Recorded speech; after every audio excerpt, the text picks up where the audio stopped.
मेरे ऐसा कुछ था लेकिन उनका नेगेटिव सब्जेक्ट था।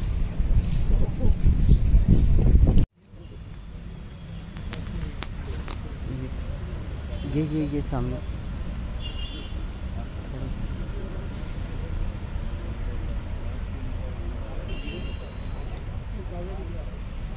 इधर मुंह करके।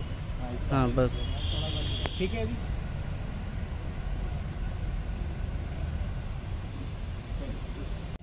अच्छा और गुस्ताखी हो रही है।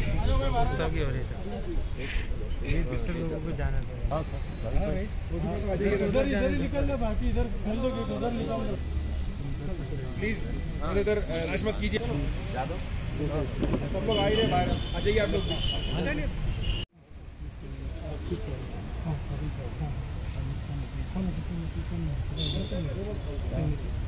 वो कर चुके हैं, कर चुके। अरे ज़्यादा था। कल कुरान खानी होगी मौलाना आज़ाद कॉलेज के कैंपस की मस्जिद में। आ जाइए।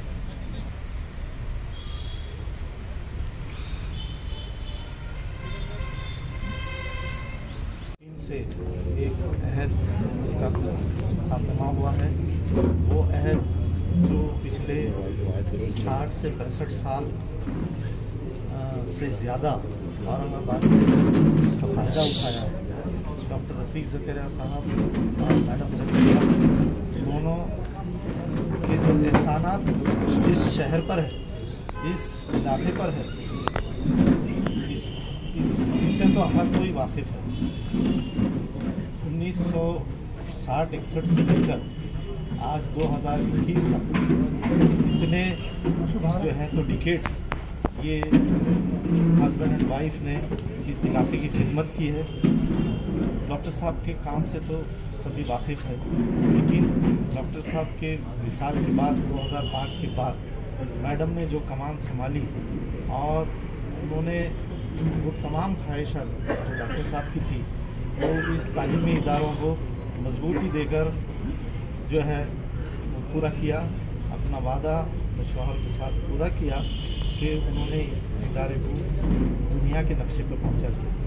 यहाँ पर तमाम इंस्टीट्यूशंस ए ग्रेड है और यहाँ बेशुमार तलबा और तालिबात ने जो है तो क्वालिटी एजुकेशन और एफोर्डेबल एजुकेशन हासिल करके अपने मुस्तकबिल की राह पर गामज़न रहे और बुलंदियों को उन्होंने छुआ।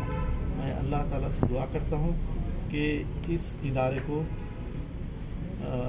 यहाँ पर जो लोग मौजूद हैं वो सब दिन रात मेहनत करके अपनी काबिशों से इसको मज़ीद बुलंदियों तक पहुँचाए और मैं समझता हूँ यही मैडम को और डॉक्टर साहब को से ही खिराज अक़ीदत होगी। और बयान तारीख बुलंद करने के लिए बेइंतहा जानशनी से एक नियति के और वो सब फैलाव से मैडम बहुत अच्छी सहाफ़ी थी। मैडम बहुत अच्छी नाज़िम एडमिनिस्ट्रेटर और उनकी वज़ादारी, उनकी खुशउस्लूबी उसकी मिसाल दी।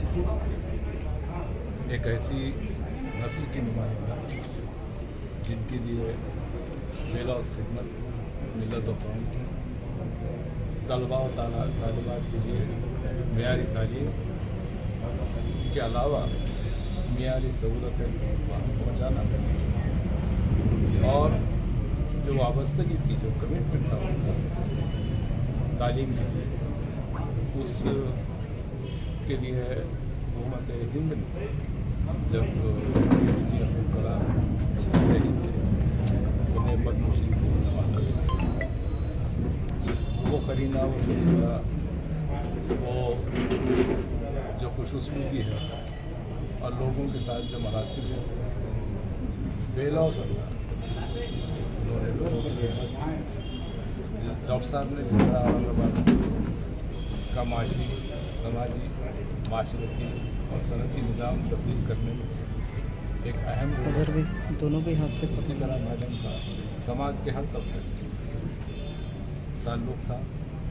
उन्होंने बेइंतहा लोगों की मदद की और मैं मेरी तारीफ़ में जो माशी तब्दीली आई माइनॉरिटीज़ में मुस्लिम समाज में आते थे, लेकिन महज माइनॉरिटी और मुस्लिम समाज पर महदूद न रहकर उन्होंने समाज के हर तबके बिलाल आज़म मिल्लत रंग नस्ल काम किया और उनकी फ़ज़ा और उनकी महबूब का सोचते रहे। अल्लाह उनकी जवाब रहने को लगाए, उनकी मफ़रत करे, उनके तमाम नेक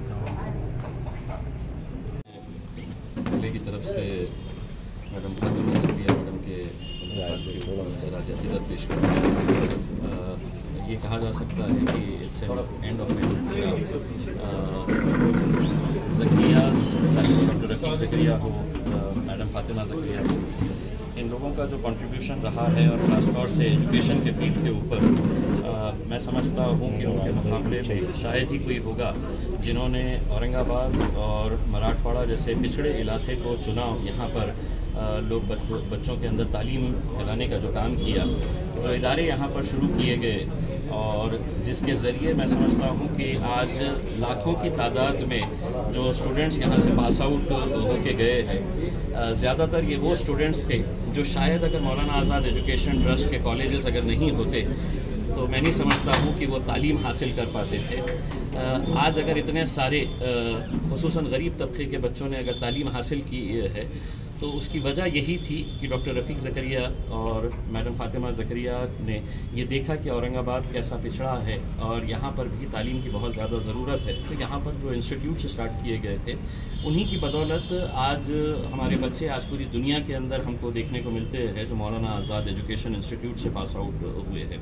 उनकी डेथ एक बहुत बड़ा वैक्यूम है और मैं समझता हूँ उसकी भरपाई होना बहुत मुश्किल है, लेकिन मरना सबको है। अब ये हमारी और आपकी सबकी जिम्मेदारी है कि जिन मेहनतों से इस इदारे को खड़ा किया गया था, ये ऐसा नहीं है कि 2 दिन के अंदर ये इदारा खड़ा हो गया था। इतने बड़े इंस्टीट्यूट्स को खड़े करने के लिए ज़करिया फैमिली का जो योगदान था, जो कंट्रीब्यूशन था, जो मेहनतें थी, अब ये हम सब की जिम्मेदारी है। जो लोग यहाँ से पास आउट हो गए हैं, जो यहाँ पर पढ़ रहे हैं, जो स्टाफ है, जो नॉन टीचिंग स्टाफ है, ये सभी लोगों की जिम्मेदारी है कि इस इदारे को और आगे बढ़ाए। और मैं समझता हूँ कि उनके लिए सही एक खिराज अक़ीदत यही होगा कि मैडम ज़करिया के जाने के बाद यहाँ पर हम और किस तरह से तालीम को बढ़ावा दे सकते हैं और कैसे कॉलेजेस खोल सकते हैं, क्या हम मौलाना आज़ाद एजुकेशन ट्रस्ट को एक यूनिवर्सिटी के अंदर तब्दील कर सकते हैं। ये एक मिशन लेकर अगर हम सब लोग चले तो मैं समझता हूँ एक बहुत बड़ा हम अपने तौर से खिराज अक़ीदत उनको पेश कर सकते हैं। मैं उनकी पूरी फैमिली को ऐसे मौके के ऊपर उनके कॉलेज में पढ़ने वाले और पढ़ाने वाले जितने भी स्टाफ है, नॉन टीचिंग स्टाफ है, उन सभी से यही दरख्वास्त करूँगा कि अब ये हम सब का मिशन रहेगा कि इंशाल्लाह इस इंस्टीट्यूट्स को, जितने भी इंस्टीट्यूट्स है, इसको आगे बढ़ाने के लिए अपने तौर के ऊपर जो जो योगदान